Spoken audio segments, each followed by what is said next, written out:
جان میگم میریم اقوام زنانه هنرمندون عروسی میخوایم بریم ما شرکت کنیم، میخوایم بریم برسیم. جای همگی خالی.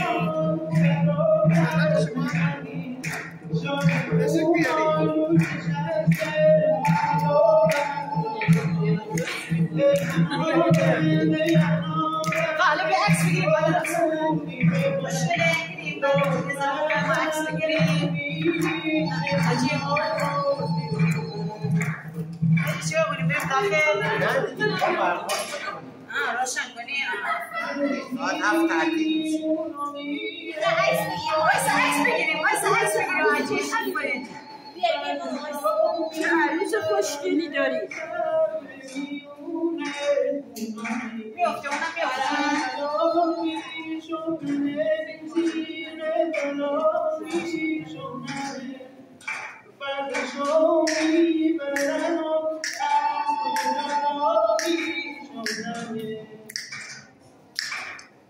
یار مبارک بادا انشالله مبارک بادا یار مبارک بادا انشالله مبارک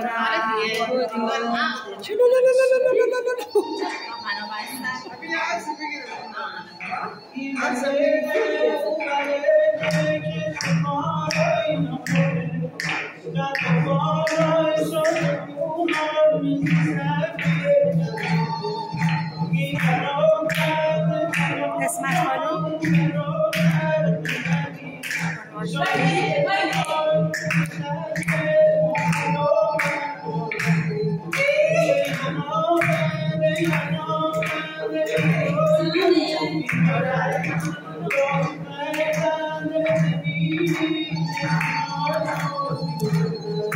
یا مبارک بادا انشالله مبارک بادا یا مبارک بادا انشالله مبارک مبارک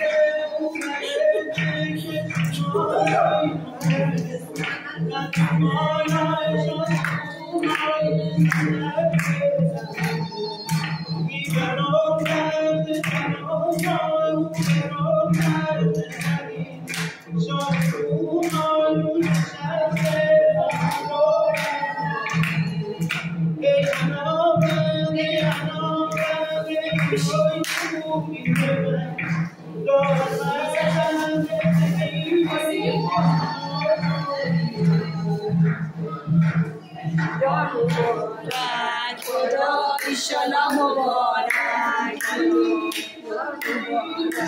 خدا انشالله مبارک خدا